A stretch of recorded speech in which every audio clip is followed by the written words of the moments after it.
Sophia. All right, we're live. Hello, welcome, everybody.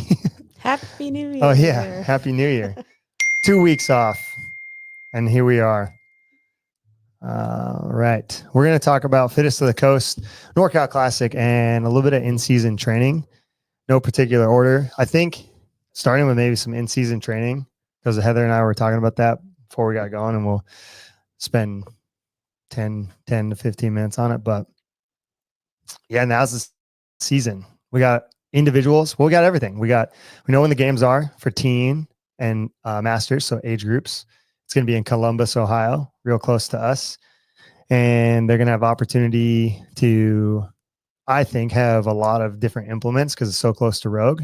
So they don't got to transport all that gear and equipment, which would be cool. So hopefully they're going to utilize that opportunity to use fun stuff like snails and slugs and sleds and who knows, whatever. Have a good time. Weird stuff that is fun and outside of the CrossFit box, because the masters and age groups have been doing online qualification process to get to the games since the beginning. Yeah. Which is funny when the individuals complain about it. Like, dude, masters have been doing this forever. As far as competitions, if you're in North America, well, I guess all over, but North America primarily, because there's going to be Syndicate Crown, and it's going to be delegated to the East, and then TFX delegated to the West. Similar region breakdown as last year and the years before. And then a day and a half ago, they announced that Norcal Classic is going to be also are they calling them semifinal events? I think it's just a qualification. Yeah. Like a way to qualifier event. Qualifier. Either way, on par with Syndicate Crown and TFX. For TFX, if you want to qualify for that, you got to be in the East region, the West region, and then do the Open and be in the top 1%. And then somehow you get selected to do that. So they specified that. Jace explained it to me. Cool. They posted a much more clear explanation. It's on their Instagram. Yeah, it's on their Instagram. All right, Sophia. Sophia, can you pull up that Instagram post? Yeah, it's a reel, and then the details are in the caption. Perfect. Dang, that was fast. Oh, she's gonna just search it. She's working. She's grinding. Everyone, Sophia is on the 1s and 2s. Chat, say what's up to Sophia. The Fittest experience. Go to the Fittest experience, Sophia. TFX. Anyways, go ahead, Harley. I believe that the first overarching standard that people have to meet is that 1%. And then from there, the invitations are going to go to the top 33 people in the West. So it's the reel. So I think it's the next post over. The can. Oh, no. Explanation. Zora. One more over, maybe. No. All right. So anyways, keep going. Reels. Let's keep looking at the reels. All right. So TFX is the top 33 in the West. And if someone denies their invitation or already has a spot to an in-person and doesn't want to, accept that invitation, then they can decline and it'll backfill down that list. But it'll only backfill down to the 1% because that's like the umbrella standard. Cool. Good opportunity there. Yep. I can't imagine that people are going to really decline those invitations. Yeah. I would only think the reason why would be like they either go to NCC or they're at another opportunity and finances wise, traveling and everything else. And couldn't do both. Yeah. And that's what I was talking to Jace is I don't know if they're going to enforce some stipulation of where you can't do both. Like you have to commit to one. So we'll see what the actual fine print is in that. But I think giving people multiple opportunities to compete if they, can afford it, that's great. Dave said on Sevon that you could have multiple opportunities, but then some contradictory information has been announced on Instagram from that podcast. So it's okay. I mean, he was generally spot on. I don't think he's doing it from memory. He's sitting there on the couch and right. As Heather said earlier, it's confusing. Well, okay. You asked me why I thought it was confusing. It was because they originally had posted the TFX and Yeah. the syndicate, and they showed like this whole map of how they were going to split it or whatever. the So map. in my mind, I was Pull up like, the okay, map, there was Sophia. just You two. just had it up. And then they just recently announced the NCC thing. And so I didn't know or didn't understand that it was an addition to what TFX and then they could probably even bring out another one. Like they could announce something else now, right? Yeah. Yeah, there it So is. TFX, the details and the post is the most recently pinned post at the top of their feed. If you want to refer to Either way, that. that's the breakdown, east and Yep. west. No quit. So in the caption there, it's 36, not 33. Top Cool. 36 elite men and elite women. From the 1% that are in the west. Awesome. Correct. Yeah, that's cool. Yeah, a lot of opportunity there. I mean, if you were, I would say, in the top 50 in the west last year in the open, you have an opportunity to get in. Right. And And to be clear, in the open and not necessarily quarterfinals. Yeah, in the open. Right. Yeah. Which is cool. Good opportunity. So the open for everyone is end of February. So we're 6-7 weeks out from that. So that's going to give you an opportunity. The NCC qualifier starts today. You have 22 days or 20 days to do the 5 workouts, 6 workouts, because one is a double workout. So you should probably retest them every day. Yeah, for sure. And then the other stuff is already like the TFX. They're giving a spot to the people who podium at TFX that's coming up, an in-person competition to the TFX qualifying event for the CrossFit Games. So like if you already qualify for that, lucky you have a shot to just bypass the open and everything else. So that's, I mean, I could see how that would be confusing for people to understand, but it's kind of like golf or like tennis, like you're going to have these qualifying opportunities and there's a lot of different people winning a lot of different things. And I feel like golfers and tennis players don't find it confusing. You just got to kind of follow along, I guess. But let's see. So for most people, like we have a lot of athletes doing Fittest of the Coast, which they released 2 workouts. And like Heather and I were talking today, it's, you're trying to peak up for that event. And for some of our masters, they don't actually have to be peaked until April. So they have a little bit of time, but it's cool to get the engine going and get that revved up. If you're someone like Cody or Jace who are trying to do individual or Paige, like maybe doing NCC could potentially give you a boost. Get that practice in with the video, with the judge, and over the next 5 weeks, start priming that system and do 1 a week, and don't put stock in trying to qualify unless you really want to qualify, but using it as practice to get the intensity, train through, put extra training around with your coach and speaking to your coach. And then the open will come. And by that time you've done the 1 qualifier, you've had some practice, you've peaked up the engine, the VO2 max, the peak of your pyramid a little bit, get that extra 15% of maximum fitness through that process, and then hit the open and see if you get more opportunities. And then there's also like Monster Games, which is outside of the quote unquote season of CrossFit as an organization, but they still are going to have Monster Games. You qualify for that. If you podium, I believe you get an invite to Desert City. Is it Classic? Is that what they call it? Yeah. Or Desert City, yeah. Which is in the fall. And then if you're Masters, same thing applies. You do Masters. Monster Games, then you podium, you get an invite to Legends, which is also in the fall. So the opportunity to that's right end of January, beginning of February. And so there's all these opportunities to give yourself a little jump start, get some opportunity where you qualify for something. That way it's on the books down the road. And then you also can still do the open and get more opportunities through that. Because if you're in a Masters, you're trying to get top 2% in the world, and then get into the online semifinal or in affiliate semifinal for that. Same thing with teens. Most underrated and underlooked comp is Pitt, the collegiate division, because you can go 18 to 22 or 20. 18 to 20, Sophia would know. Which one? 22. Oh, she was muted. I was going to give her time on the podcast. We only have one viewer. Who's watching? Comment in the It's chat. Marissa. Yeah. So either way, like if you're one of those gap athletes, meaning that you're coming out of the teen division and trying to get into the big kids, the individual stuff, and you're not a masters, that it's Cody, the gang, Cody Nothenagel.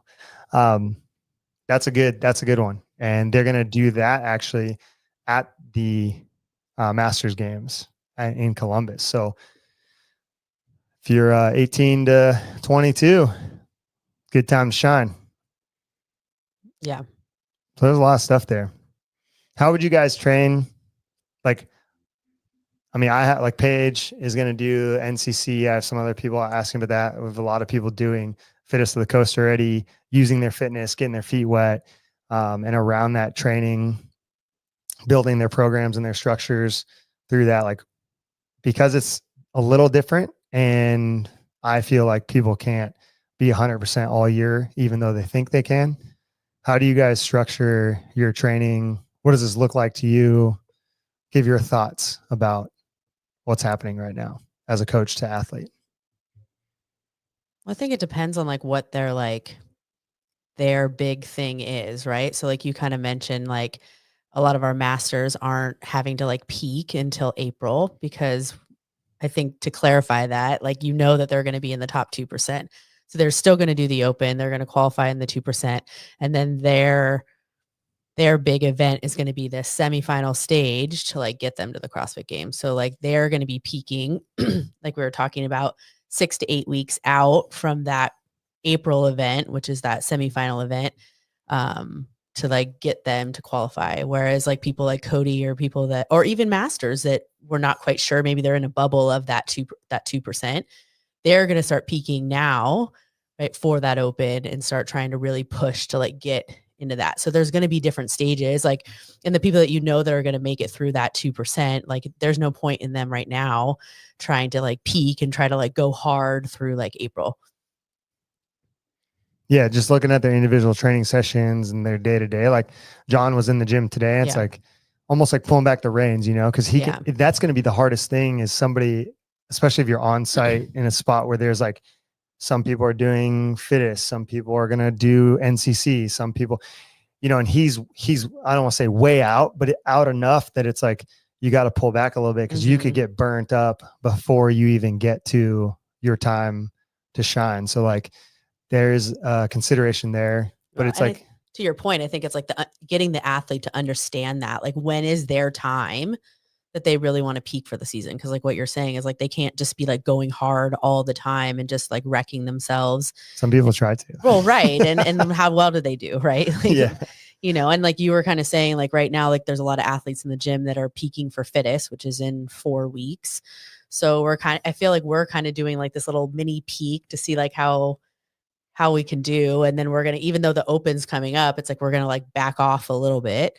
Yeah. I mean, the difference is like because you're talking like yourself and some of the athletes that of that are going to Fittest of the Coast that I coach, like you guys all are inside the top 50 in the world for masters. So I'm not worried of you not making it unless you get injured or sick or something.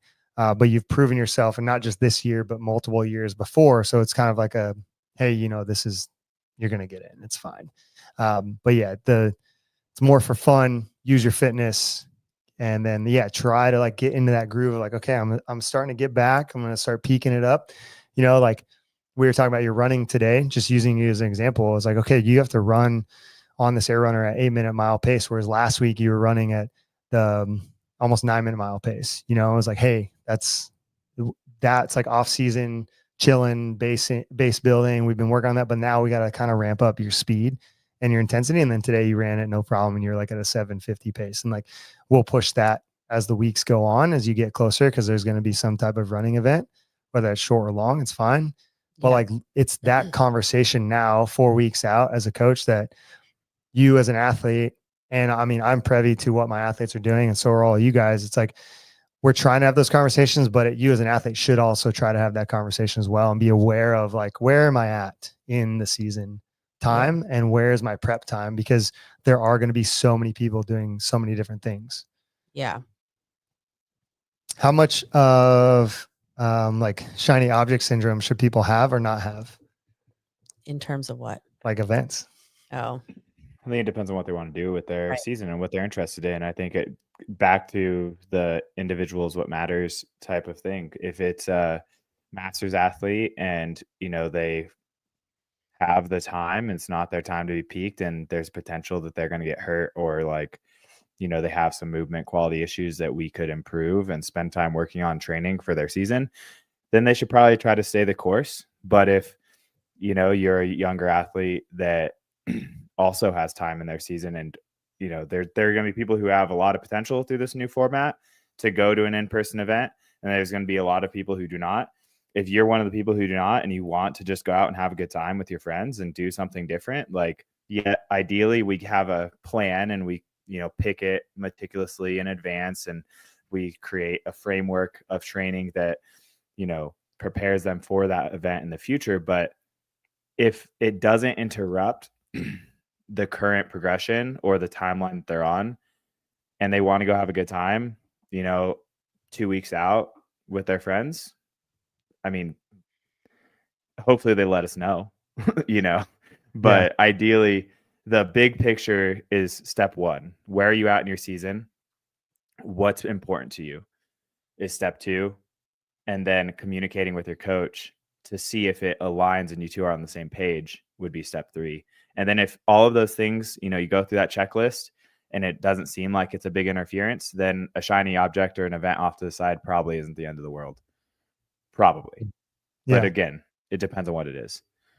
Yeah. And one of the things I told Heather, like, as we're building into this as an athlete and the athletes coming in, like, we're going to try and get the tip of your pyramid, right? And like, your base should have already been built through the off season and the development period. And if you feel not as sharp, or the things didn't develop the way that you wanted them to develop in the time from getting cut from last year's, whether that's quarterfinals or semifinals or the games, it's then a conversation of like, well, how do we spend that time? Which these upcoming events could definitely help you hindsight look at, you know, how you spent that time in the off season. Cause I think some people will, and if you've done too much intensity in the off season because you didn't realize that, like, you don't need to be at peak physical condition, you need a better movement quality, more progressions, build out this strength or endurance qualities or gymnastics or whatever it is, and spend that time accumulating and trying new things that are going to fill up that hole or express a larger strength that you're just going to try and hit a home run. Then it's just an opportunity to look at the training season and adjust once you're out of like this time. Cause right now it's just building like into being peak physical condition with whatever you have. Yeah. And you mentioned it with, you know, your athletes who are going to do NCC. If there is like a qualifier, you know, we have Monster Games coming up as well, that's going to overlap with NCC's qualifier, right? Mm-hmm. Or they butt up right end to end. If someone wants to do Monster Games, like, that's still an opportunity to practice, right? Practice setting up a camera, practice laying out a floor plan, practicing race pace, and like, what does it feel like to bring intensity to that session? Refine and retest those workouts. Was your strategy good? And if it wasn't, you know, how are you going to retest to make it better and reflect upon that? And, you know, this is really these last, I mean, we're only 8 weeks out from the Open. Mm-hmm. Like, these last 8 weeks, like, this is the start of the peak. Like, you're not going to hurt yourself by bringing intensity to the session. Like, you're not going to hurt the training by bringing intensity in like 1 to 2 qualifier workouts a week. But you can gain a lot from the experience if you make it worth your while and actually practice the skill of a qualifier. Yeah. So yeah, like reviewing your video, setting up your video properly, having the right judge, having a judge who will call you out on the movements, because it's better to have that person no rep you than get an email that says, hey, you're not going now because you didn't move to standard. That really sucks. So like, yeah, those things, setting up your floor plan, if there is a floor plan, or to no floor plan, and then feeling what it feels like to bring all your equipment in really, really tight and having super fast transitions, because that adds a layer of intensity that you may not be used to. Doing dumbbell squats over your barbell. that Yeah, bar face. basically. Well, over the Not plate. last We week. had it right on the plates, like where the plates were needed. Oh, really? We had a really good setup. Everyone did. I remember Chris Detmering at NC Fit literally did his squats straddling the knurling of the barbell. Really? And I was like, well, at least you know when you hit depth, right? If you tap that, a little too low, you're gonna get right back up. Yeah. Crazy. Nice. That's crazy. Yeah, But classic. yeah, I mean, that's fast transition, right? So forcing intensity just because of the setup, right? What So about 18-1 doing toes to bar with a rower under your pull-up bar? That was sick. that was some people were doing that. I feel like that was kind of dumb. Like you could just have had the rower like right here and the toe to bar right here, and that would be like almost over the top of it. Yeah, You could just drop from your toe to bar onto your rower seat, though. No, dude. I'm just kidding. That was a joke. Anyways, I saw some people Scary. try to do that though, and like seriously, to Is that gain called like ghost riding the rower? seconds. Stupid. That's how you do it. Anyways, yeah, you gotta learn how to do those quick transitions. Just drop from the top rope and see what happens. Oh, God. Yeah. So back to seriousness. Getting on the topic of integrating those qualifiers into your training week and using as peak. Like I think most people have an ability to do like two. We do the Senate Saturdays with our group, with everybody within the pack, and that's through our Slack, and everyone does the same workout, and we put up our scores in a private group to take a look at. Kind of like Mayhem started Circle, and they started doing it. Anyways, shout out that they're copying us. They don't even know they're copying us. But doing it twice a week, I think that's probably at a high level the most of our athletes, unless you're like best in the world, Dallin Pepper or Jason Hopper or Alexis Raptis. Like I just don't think most of us can do that high of intensity and effort more than twice a week. And because of that, I think if you are setting this up where you're doing a qualifier and then doing Send It, or you're doing two qualifiers, because some of them butt up, like doing NCC and Monster games, you might have some overlap. And even if you don't have some overlap, there's going to be a bleed into it of structuring some quote unquote lower intensity, lower volume days that still get you exposure. Like, the 40-minute AMRAP that Matt Frazier did would be high intensity, but you can also bring that back and go string it out. So go 60 minutes or 120 minutes and bring down the reps. So you're still getting the total volume, but the intensity of it is coming way, way down. And we can help you with that as a coach and my athletes, and we'll build that out as we have the conversation. But if you're not with us, that's a good idea where you could just spend 60 minutes moving through a 4 to 6 movement thing of like toes to bar, jump rope, handstand walk, whatever, the dumbbell work, box jump overs, and bringing down the reps, or just working for 20 seconds of the minute or working 30 seconds of the minute, and just going through like low, slow junk volume the day after you've done one of these qualifiers. And then like having a pure strength day where you're working on Olympic lifting or CP battery, and just working that structure in so your body feels good, primed, you're still hitting the things you need, and you're not leaving anything left out because you're just haphazardly throwing in this qualifier and some other stuff and trying to make it happen because you just feel blown out at the end of it and then have nothing left for the open. What were you going to say, Harley? You hit basically all the points. And I was going to say, I like to throw in some gymnastics skill EMOM. So whether or not it's, a 40-minute EMOM, maybe it's 20 to 30, but just something that's a little bit lower volume per minute that you have plenty of time to do. Maybe it's some strict movements layered in there. Maybe it's some really, really challenging, like handstand push-up range of motion. So like a deficit that you can only do a few reps of, but takes a lot of focused effort. But when you get through those few reps, you have 45 seconds of rest because you're not doing a ton of them, but each rep is like strength oriented, skill strength oriented, rather than like pumping out 20 kipping handstand push-ups, like ripping them. So still moving through similar movement patterns, similar shapes, similar, skills that are relative to our space, our sport, but, at a volume and, or maybe even a higher level of attention to detail that is going to make you better, rather than better from a movement quality and standard perspective, rather than just ripping reps all the time. Yeah. And you look at our favorite guy, Wad Science. Through the study they did, they showed that like lower intensity and high intensity, You just have to spend more time with the lower intensity because you have to make the volume be equal, but the results in those individuals were identical. But let's just take the example, like let's say somebody does a 20-minute AMRAP, you might end up doing a 40-minute EMOM to acquire that 20 minutes of volume that they did in 40 minutes. But so the volume is the piece that you got to maintain and sustain. How you do that can, just what energies you have to do. So it's important to note that. And like during a qualifier time, you want to conserve that high intensity effort and mental strain, if you will, for that qualifier so you can do your best. All right, you want to bring up the Fittest of the Coast individual. And what I'd like to do is just what you would train, because we got 4 weeks.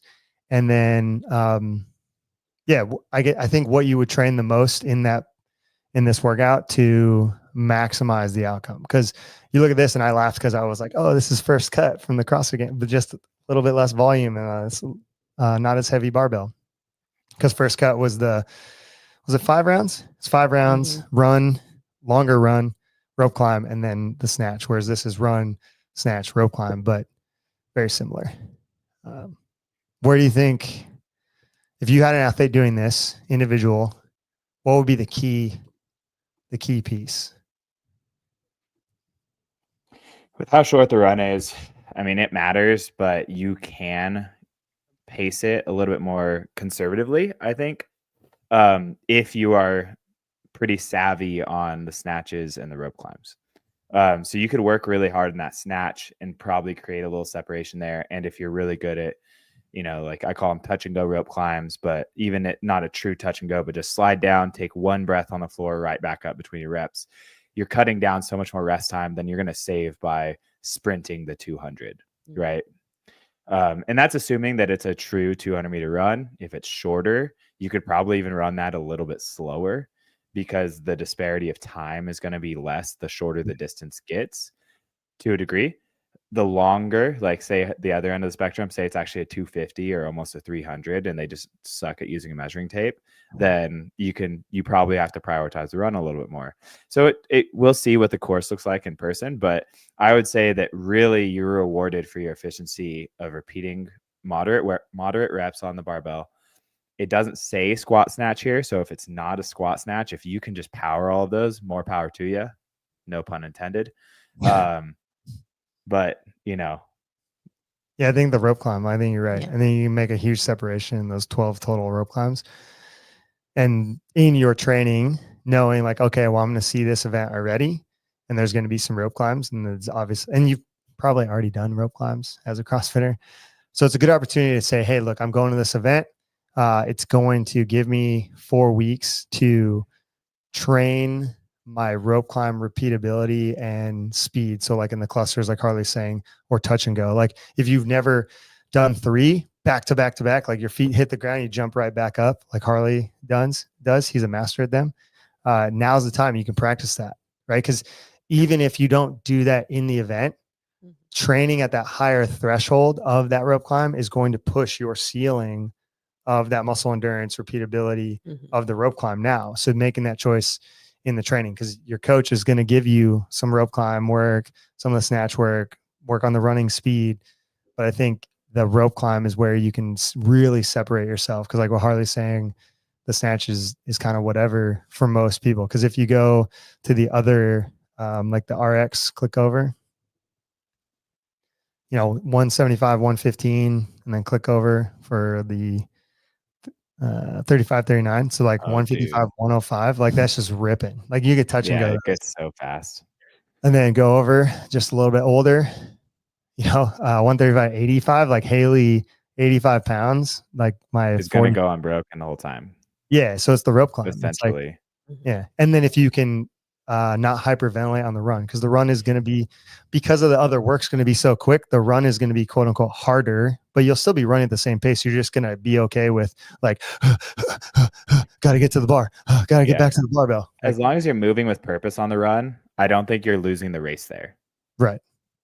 And so if you can be uncomfortable moving with purpose and almost just telling yourself, I'm okay, calm your breathing by the time you get back to the bar, not Like, don't go slow, move with purpose. But if you can just get yourself back to a calm, composed state by the time you get to the bar, just the work is the bar and the rope.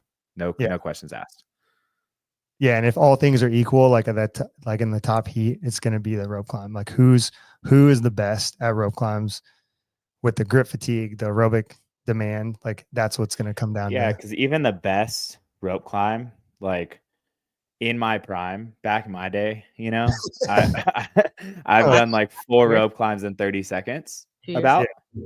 So yeah, 2 years ago, back in my day, about 4 rope climbs in 30 seconds. And that's cooking, right? Like I'm like flying down the rope, just touching my feet and right back up. And so like, even at the fastest, you're doing these 3 rope climbs at 25 seconds, which is a maximum like sprint. So no one's actually doing it that fast. Right. So we're looking at 30 seconds, 1 every 10 seconds at the fastest end of it. If you do 6 unbroken power snatches, that's 12 seconds, right? Yeah. Like your time there, even at the fastest, is still over 2 times as long. Yeah. And it could easily get up to a minute if you're doing a rope climb every 20 seconds and you're not that great at them. So you're then going to be spending 5 times as much time on the rope as you are the barbell. Yeah. And even with the run too, like let's say you slow down by 10 seconds, which is additionally 8. So really not that much more of a mile pace, like increase, you know? Yeah. So it's going to be interesting, but it is a rope climb. So we'll practice those for speed people. But think about that. If you're doing Fittest of the Coast, speed on those rope climbs, as long as you can snatch the weight, obviously, and like move the barbell. All right, let's go to the team one. We'll look at what the team one's pretty obvious here, people. I mean, look at those wall facing handstand push-ups. Pro division, it is 20 wall facing, 40 strict, and then 50 kipping. No, it's 30 wall facing. 30. Oh, sorry. I'll make it bigger. Yeah.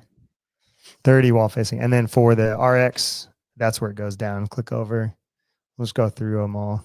We got 20 and then 30 and then 40, and then click over to the other ones, 35 plus teams. Same thing on that one as the RX teams. Click over. Intermediate teams. Is that you, Sophia? The intermediate team? I think you are. 10 wall facing, 20 handstand 10 wall walks. 10 wall walks. Woo! Easy day for that one. But yeah, it is the medley of those handstand push-ups, I would say, because 10 worm clean and jerks, the loading isn't too high. The burpees over the worm or synchro, you can share the handstand push-ups. The wall facing ones, you do have to wall walk into it. I read the standard. I like their little worm photo. Yeah, it's funny. It's truly a little earthworm. What's cool about this though is the way they have it set up, because you'll run down, you'll do the clean and jerks, you do the burpees, and you'll lunge to the wall and then do the handstand push and then lunge back to your starting spot, which was very smart of them. I like it when event organizers like have a race like that and like a good flow, because like why are you gonna have them run back to the wall? Like unless it's intended, like you got to run from the rower to the finish line because they want to see you sprint to the finish line. I like that, but like you'll see sometimes it's like that could have been cleaned up. Like all you had to do was have them start on this side instead of that side, and then you would have had a really cool race there. Because even they're going to end with the lunge. Yeah, so you'll have that race too. Yeah, horizontal displacement. J.R. Howell always talks about that in Crash in programming. Because it just tells the story. It allows the race to unfold, and then especially if it's a horizontal displacement to the finish line, like the lunge, it just makes it really exciting. Yeah, and like I like this because the handstand push-up, you'll be like telling a story, coming at the lunge back to where they started. You'll know who's in the lead. Because I hate workouts. Off the wall. Yeah. I hate workouts where you can't tell who's in the lead. It's so, and I'm just like, Especially whenever you're coming away from the separator, right? The thing that's actually going to allow the fittest to pull away a little bit and like truly separate themselves. That's where you get those like few moments of like, oh shit, they're doing it. So looking at this workout for my team athletes, it's volume accumulation. They got 4 weeks to do it. Make sure the wall facing are set, and then speed of those movement patterns, because you're on a team. You need to move as fast as possible when you're doing those reps. If you start slowing down and grinding reps out, you might as well just switch with the person. Maybe not on the wall facing, because you do have to do the wall walk up and down because you can't cartwheel in or out. So it would, like, if you think you got one more in you, it might be beneficial to hit that one more and then wall walk down. And even if you get stuck, you're going to get no rep anyway. So you could probably just tuck and roll forward because you already got no rep. I don't know how they're going to do that. We'll hear about the brief. But like, yeah, it would be worth it to try that, like our like max set. Like if you come up and you bang out 12, I mean, at least you leave 8 for your partner, you know, unless your partner's real bad at them, then you got to be careful. But yeah, I think that's the piece. So 4 weeks, handstand push-ups. I mean, 2 to 3 times a week, especially on the wall facing one, because I know that's still a bottleneck for a lot of people. Maybe not so much the other few, but at least exposure on the wall facing. Cool. All right, let's bring up the Norcal Classic workouts. And let's talk about the elephant in the room. Workout 1. Dude. 100 feet. Traveling double unders. So Really? dumbbell snatches, right arm and then left arm 2 and 2, just like the open, pretty much. The classic 2, 4, 6, 8, 10. 3 rounds for time. I'm not sure. I didn't read the standard. What does that mean? Like, do you go 2, 4, 6, 8, 10, 2, 4, 6, 8, 10, 2, 4, 6, 8, 10? I think so. Shit. Okay. That's the way I would interpret it. 90. Which, as I just did that, that's 180. At the Because start it's of the 2 through 10 on both arms. So that's 60 per round. It's 180 dumbbell snatches. Yeah, on round 2, athletes will repeat the same sequence of double snatches. Yeah. But so they go 2, 4, 6, 8, 10. Then they do 100 feet of traveling double unders. And then 2, 4, 6, 8, 10. And they do 150 feet of traveling double unders. And then they do 2, 4, 6, 8, 10 and 200 feet of traveling double unders. Okay, so that makes more sense. I thought they were going to do a little bit different. But it's still 2 on right arm, 2 on left arm, 4 Yeah. on right arm, 4 on left arm. Yeah. So that's still 60 per round. That's all I'm getting at. 180 dumbbell snatches. Yeah, not Good uncommon. job. You know, we said this for a long time. Dumbbell snatches, high volume. No, I know. I mean, in 17, it was 150, right? Relative to the open. And people are doing that workout with burpee box jump overs in 12 or 8 minutes, like Justin Medeiros did, right? It was like 9 minutes. So, yeah, no, 100. I understand that work. The good news is you got 22 days to practice traveling double unders. I feel like if you could learn how to broad jump the double under, like you jump and just spin it around you and then like jump far again, you only have to do like 3. I feel like every year they have something like crazy travel, because 2 years ago they did the backwards handstand walk. And then last year, didn't they do They've like done dumbbell bear crawls? They've done like normal broad walk jump last year or something? Yeah. And now they're doing this. I mean, what do you like guys think about that? Oh, okay. You like it. I like it. I mean, I think it's cool because it's just different. People aren't like, I don't know. I think they get a I feel like little people silly, like- but I hate it. I hate it. well, I just like it because I think it like fires athletes up. They're like, oh, this sucks. This isn't fair. Da, da, da, da. Like that's what makes It's me fair. We prefer Everyone's doing it. It's fair. Right, I'm not saying it's I know, but everyone unfair. wants to complain when it's out of the box, right? I do like that it is a addition to the broad jumps that they had last year's qualifier. Yeah. Last year's qualifier, they made they them do should custom broad jumps. I think they should just take a note from High Rocks and just be like, all right, we're gonna do burpee broad jumps. And the broad jumps alone last year, that was also silly. You see all these videos of people just like hopping across the room like little bunnies, you know? Because it was like, faster to jump short than it was to yeah, jump. it was. And it saved energy. So people are just like doing little continuous pogo hops across the room, and it's like it's ridiculous, man. They're trying. It's not ridiculous. It looks ridiculous. It does look ridiculous, but it's trolling us. It's a test of fitness for what it is. Skill, yeah. Doesn't coordination. The 10 coordination, sure. Is it a good test of fitness to be determined? It's a dumbbell workout. Yeah. Well, yeah, because you have 22 days to like figure out how you're going to do it and be relaxed. And then, like, to your point, you're just going to do the dumbbell snatches. And then like I watched Dallin Pepper post his little reel about it. And like I counted how many jumps he got. And I truly estimated. I was like, that was about 25 feet or a little farther. And so I think that you can go 25 feet within 12 jumps. And he wasn't jumping far. So we're going down and back twice of a 25-foot section, right? Yeah, it's like 50 double unders. It's literally 48 double unders to 50 double unders. And so we're doing that 3 times. Yes, it gets longer, you could argue, but we're going to end up doing like 200 total double unders. Would it have been better if it was just 3 rounds of the dumbbell snatch and 100 double unders or 150 double unders in your mind? I wouldn't say better because like they From are a fitness standpoint. Oh, From yeah, truly a test of just for fitness standpoint. CrossFit sake, yes, it is normal CrossFit. I do applaud them for trying something new and different. It's silly. Oh, I definitely can be manipulated compared to the burpee broad jump, like Harley suggested. Yeah, no ways to cheat because you have to do the burpee. It's true. Yeah, there's no way to cheat this because you could play with it, and there is a way to like game the system again, which is fine. Like, but in the spirit of what they're trying to do, I think it's kind of fun to try and do something different. But yes, it would have been perfectly fine just to do 100 double unders. Okay, next question. Do you think in the spirit of what they're trying to do, to your words, now that they are an in-person qualifying event to the games, does that dictate the spirit of what they're trying to do? Yeah, should that dictate it? I think it should have just been double unders or some number of triple unders and progress it through. Even though people get pissed about triples, but triple unders have been on .com since like 2014 and do like 30 triple unders after every round of 90 dumbbell snatches, or was it 60 dumbbell snatches? Yeah. Then 30 double unders because then it's 6 and 3, so it's CrossFitty. And 30 triple unders would be challenging for people. What if it was 120 crossovers, 120 normal double unders, and 120 triples? Not 120, but like whatever, some divisible of 3 to your point.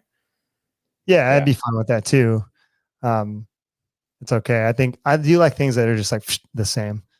The problem is that they paired it with a fixed movement. True. Because if you're short, that's going to go faster.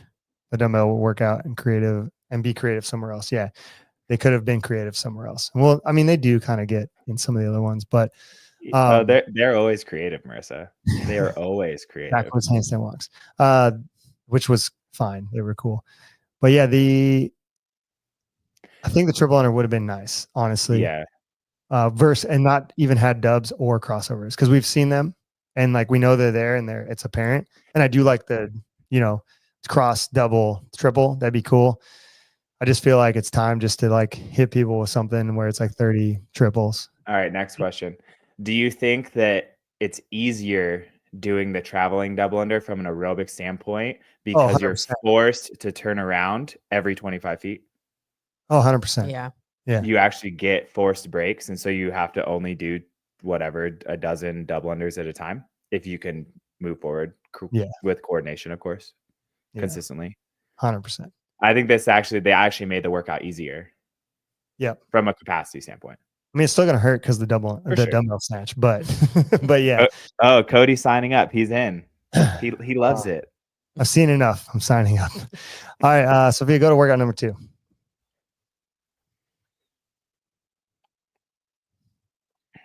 I forgot what this one is, and I have a small screen. All right, here we go. Oh, yeah. The heavy power cleans and then heavy squat cleans. 5-minute window, 40 cal row, 30 cal row. This is cool because you're not going to have a lot of time. Like I disagree. If like females, you're rowing at 18 cals a minute because you're not going to try and blow it out and be max effort. It's an EMOM. If you train EMOMs, it's easy. No, you only get the one window. No, I know. Because it's not a touch and go rep. You just have to hit the same load 3 times within 5 minutes. So you basically row for 2 minutes, and then you have 3 minutes to hit 1 per minute. If you train repeatability, strength, endurance in an EMOM format, this is a normal training session. Wait, athletes must hit the same load 3 times within the 5-minute window in order. No. Like Like you can only do the one, like it's in the description. You're basically rowing and then doing cleans, and then you're rowing and doing squat cleans. No, I understand. That's it. I know what you mean. You're built to the But three you're squat trying to find cleans. a heavy A heavy triple Yeah. within a triple. 5-minute window. Yeah. My but you point is the up- pace of rowing was going to leave you 3-minute window. And so you could just take it as an EMOM, hit 3 heavy singles, 1 on the minute. You only get credited for the heaviest score. Like you'll just warm up and smack it. That's Well, my he's point. just saying like if he's just gonna like take a minute and No, he's I gonna know what you're saying. I maximize just it in don't the think you 3. need to do that. I think you row the row, hop off the rower. The bar is already loaded for your loading, and because you've already warmed up prior to all this, and you just hit your max 3. Like a touch and go set. Yeah. It doesn't have to be touch and go. If you can hit a heavier weight with singles, why would you go touch and go? Can you do that? Is that allowed? I thought it had to be the same load for 3 reps. Yeah, that's fine. I'm saying the same load, but it doesn't have to be. I don't think it says it has to be touch and go. It just says you have to hit 3 successful reps with the same weight. So if you know that you can hit 1 per minute at Right. 88%, then you load up you warm up to your 88%. And so like my point is there's no real strategy or reward to to do it. not need to be performed unbroken. Okay, I thought they had to be performed unbroken. Okay. I'm sorry. All Okay. right. Well, that's good. That's what I was trying to get at, was that from an I execution thought it was a standpoint. 3 rep max heavy power clean, not just hit 3 with the same load. Yeah. Yeah. Okay. So if you have been training in an EMOM format and you know your numbers, this is really easy. Yeah. Because like from a strategy standpoint, there's no twists and turns. You warm up to your point, to your weight, you hop on the rower, you row for 2 minutes at a moderate output, which most people at that level of competition is going to get 40 and 30 cals done in under 2 minutes or around 2 minutes. And then you're going to have 1 per minute and just smooth and steady, hop back on that rower, do it again and hit 3 more cleans on the minute. Then you're done deal. All right. Next workout. You're right. I thought it was my only criticism is the power. I think it's dumb. Yeah. You're asking people to ride the line. And if they are getting pushed down because the name of the workout is power or not. It's funny, right? So like we should make a joke about this thing that's going to lead to the CrossFit games. It's like, fuck that. Like it just make it clear. Just 3 cleans. Listen, dude, any style. Listen, I was going to say, we're basically a clown car anyways in the sport and this hobby. I saw a great post. But dude, whatever. You can go the next. When I find it, I'll share it. I'm less and less concerned about trying to make this professional, dude. I'm not either. We're a ragtag bunch of exercisers. All right. But we talked about fairness in the previous. I think that change is fine and unorthodox stuff is fair. And I don't really I'm going to criticize it and ask why. But at the same time, if it's something like that where people are going to potentially ride the line and play that dumb game online of like power, no, that's not how competition should be. I agree. I mean, they got to know that somebody. Hey, exactly. How long? If they don't, dude, to the next one. Oh, they will. They will. I mean, I will. I'm gonna see people online. I'm gonna send it over, message them. This is no rep. Don't be that person. 22 days. How much you think you could get a 5% increase on some of your lifts in 22 days? From an execution standpoint. Yeah, or like just even linear progression. You think like 2 weeks, you could peak somebody up a little bit better. I mean, if they're deconditioned in like the clean, you probably could. If they're deconditioned, absolutely. Unfortunately, Jace is 100% conditioned to barbell repeatability. So this again is just like chill day. This is like execution. Deconditioned athletes really gonna like try to make. I'm just saying, like, let's say you were doing endurance all year, and like you're like, oh shit, I gotta hit a barbell. Like you might take 2 weeks to prime yourself up and then hit that. I would do 2 power clean sessions a week for 2 weeks and then take like a half a week off and pull back, hit some speed work, and then do it. Yeah, that's what I meant by like decondition. Not like you're terrible. It's just like, no, you're not coming off the couch. It's just you've been focusing on different quality of training. Yeah. All right. A lot of people saying our sport's constantly varied and we should be ready for this. Sure, that's correct. But it shouldn't be constantly fucking stupid. Fair. Who's saying that? That was Keanu Redongo, a kid from California. A guy from California. And then this one, every minute on the minute till failure, minute one bar muscle up, 2 over and back, pogo burpee, basically, and then 3 thrusters. Add 1 muscle up, 2 burpees, and 3 thrusters. Nothing fancy or new here. I like that they're pulling the structure from like the gymnastics complex from last year's competition and like overlaying it in a little bit with the bar muscle up. I mean, obviously it's not gymnastics. The burpee is, but the thrusters, whatever. And yeah. How far do you think people are getting in the top? Oh, that's hard because Okay. like qualifying score. So top 30 or top 10 and top 10. Like what? Like, because I think there's gonna be a big disparity. Scroll down. What's the loading? Can you 95 pounds. 95, 65. It's light. Yeah. Okay, there we go. Dude, honestly, you're adding. Scroll up a little bit. It's 1 bar muscle up, 2 burpees, and 3 thrusters every round. It's 3, 6, Adding. 9, 12, 15, 18, 21. Probably 24s. The thruster is going to be anyone can. What? Sorry, go ahead. The thruster is going to be the thing. So like if you get to the round of 24 thrusters, it means you've done 7 bar muscle ups in the first minute, which is not a whole lot. And then 14 bar muscle ups. Sorry, 8. And then 14 burpees. 16 burpees. Yeah, so the round of 24 thrusters, you would have 8 bar muscle ups, 16 burpees, 24 thrusters. At that point, you're also 24 minutes into the workout. Yeah, I think they're elite level athletes who could get to like the 20. I think Colton Mertens is going to, if he was to do this qualifier, hypothetically, I think that he could probably get in through the 27. Even though you're 20, yeah, a games athlete for sure. Primarily rate of travel and the endurance to hold on to a set of 27 thrusters unbroken. Yeah, I don't think he could get through. Go ahead.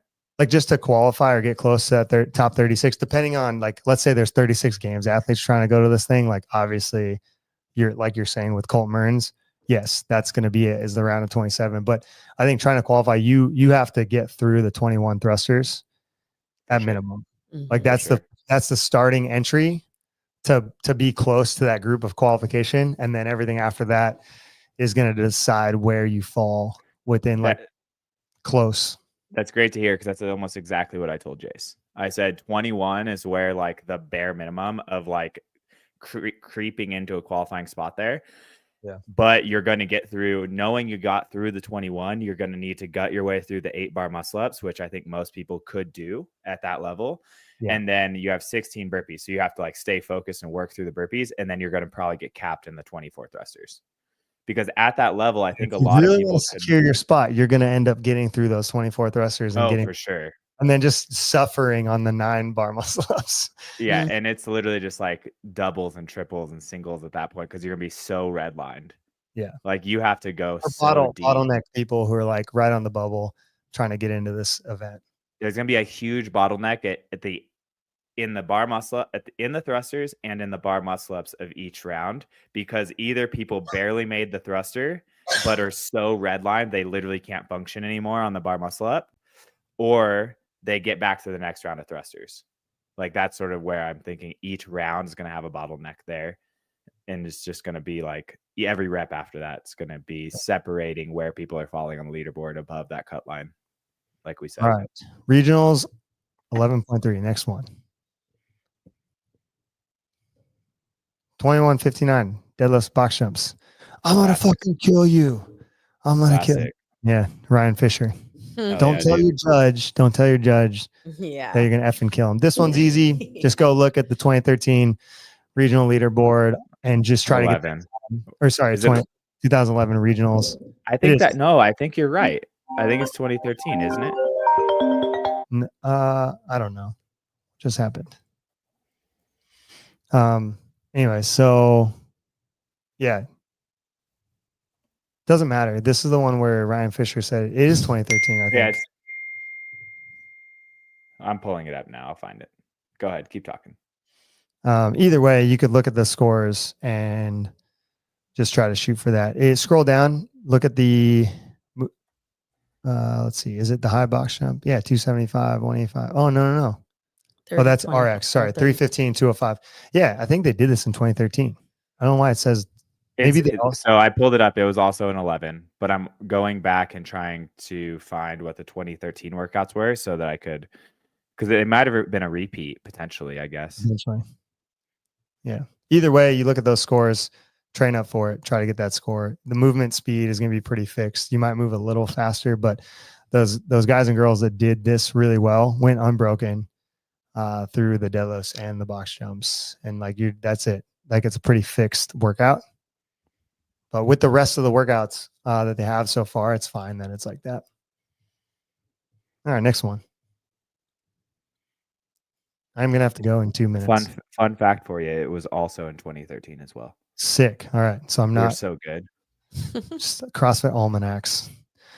Let's see, max handstand hold.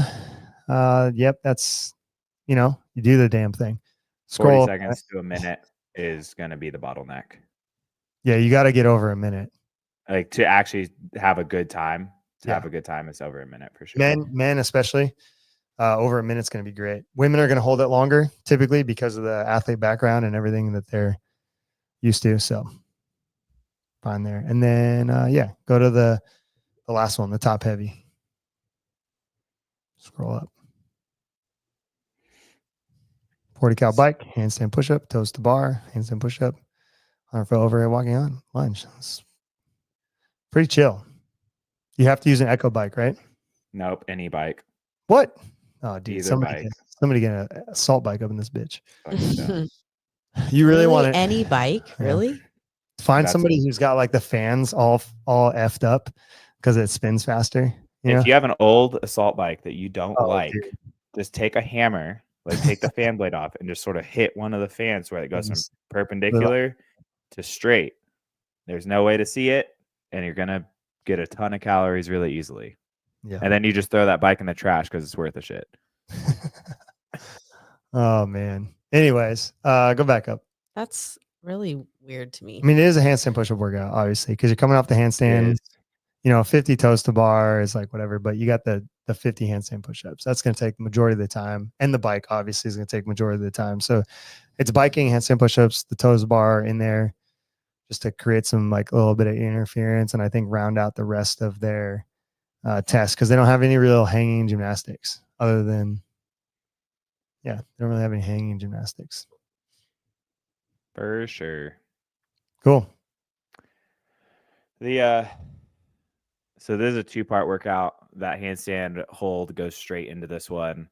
I think, depending on your ability to hold handstand, if you're kind of a hit and miss type person, I think you could absolutely plan to retest this one probably 3 times, like just once per week, with the intention of trying to optimize the handstand hold. So for example, if you do your first run through of this, just do the whole thing. So do a handstand hold and this attempt. Then if you plan to do it, let's say 7-ish days later, 5 to 7 days later, then you could do the handstand hold portion. And if you don't beat your handstand hold, just call it a day, or rest a little bit, reset the clock and try it again. But only then advance through your retest if you improve the handstand hold. So like, again, I'm talking about people who maybe hit and miss in the handstand or not 100% confident that they can make it up to that minute consistently or at all. Maybe you're just looking for that good day where something clicks. And that would be my strategies. You could probably retest this one a lot. I think 50 handstand push-ups within the level of people who are trying to do qualifiers should be totally appropriate to do once per week. And same with 50 toes to bar without actually interfering with other training in their week. It's not going to take away from much after that, like the next day or whatever.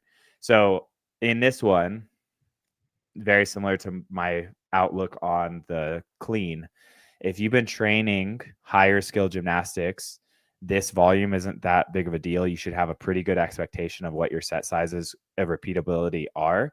And then from there, your fitness is probably going to be your fitness, just like your strength and the clean is going to be your strength. So after that round, that first attempt at it, you may be able to refine your execution by reviewing your video, changing your strategy a very little bit just to fine tune it.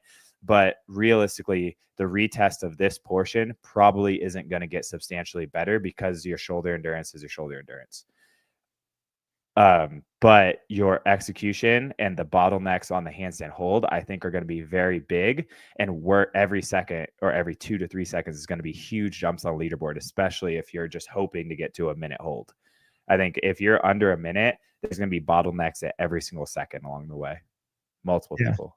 And if you want data, you can go to the 2023 CrossFit Games Masters online semifinals. They had to do a freestanding handstand hold. You could just look at the leaderboard, and that's going to give you a big data set. And then people are like, well, it's master. No, dude, handstand holding is handstand holding. Like, you can look at the 35s all the way up to the 50-year-olds. If you want to look at the elites too, you can go to the 2020 online CrossFit Games. It just has a smaller like sample size, but like using those and the masters will give you a big enough sample size to know like, okay, this is where I got to be at.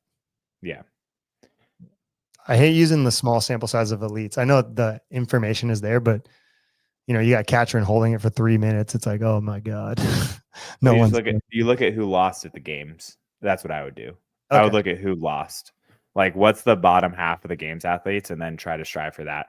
Because we're looking at like Noah and Katrin holding it for 2+, 3 minutes and then there's a ton of people right around a minute. Like, if you're around that minute range, you're in good company. It's just, again, every second that you can improve is going to move you up. So that's why I think that's probably the most retestable workout. Even though it's a 2-part workout, I think you should be trying that one actually a lot throughout the next 3 weeks. If you want to go, if you're trying to go. Yeah, just the first portion, you mean? And if it goes well, then continue on. Yeah, bleed in. Have everything set up, be ready to go. But like, you get a really solid handstand, you got to go for it. You have to be ready for it. Like, you have to be mentally prepared. They're like, I'm doing both parts today, but if the handstand hold doesn't go well, then you don't get to do the second part. Yeah. In your retests, I mean. Yep. Cool. All right, 22 days for that one. Mm-hmm. Sign up, do it. Maybe you'll win because of attrition, because 22 days is a long time to keep people like focused. I know people will do them and put their scores in, but they'll lose track, and you'll have like 20% of people not even put all the scores in. You might even get in because of that. I don't think at the highest level you will. No, but you got those 20. Come on, man. I work with a lot of people. So they're not too bright. You get that 20 to 36 points sometimes might be a little dodgy. Dude, no people, all offense. People will be like, oh no, I missed the window. What do I do? Look at Alex Kazan. Dude, seriously. Yeah. Like, come on, man. It happens. Okay. I'm not trying to be mean. I'm being truthful. Some of the best athletes in the sport are not the brightest people, nor are they the best coaches, nor are they the nicest people. Sometimes they're great. Like, we're just humans. We're all just trying our best out here. And just some people are better at other things, like picking up pieces of metal and putting them back down again. Sick. All right. Well, if you guys haven't already, like and subscribe. Helps out the channel. It's free to you. All you got to do is click it. We won't bother you with stuff, but it bumps up the algorithm and pushes us forward, because it's really hard for people to find our episodes because we don't have a lot of followers. And sign up. We also have a camp coming up. If you guys want to, you can go on Instagram, or you can email us at info@thepack.fit. And the camp is going to be, it is and intended for anyone who wants to develop their physical capabilities and fitness in competitive fitness and outside of competitive fitness, and generally just take control of building your body in a more logical way. And we're going to map that out for people through like mobility, how to balance strength, what is strength, what is going hard and pain, a lot of other things that are going to be beyond what you get in a normal CrossFit class, or like even from a competitive CrossFit coach. So we're trying to think outside the box too, and enrich your life beyond movement practice. Harley's going to bring the candles and he's going to sing Kumbaya. It's going to be great. Dang. I am not going to do that, but we are definitely looking at the holistic perspective when it comes to fitness, health, training, community, etc.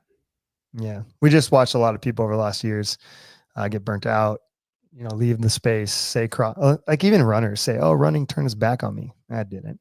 So we're going to help you see how you can do CrossFit for a quarter of a century or more. That's the goal. I'm almost there. 10 more years. I'll make it. Yay me. All right. See you guys next week.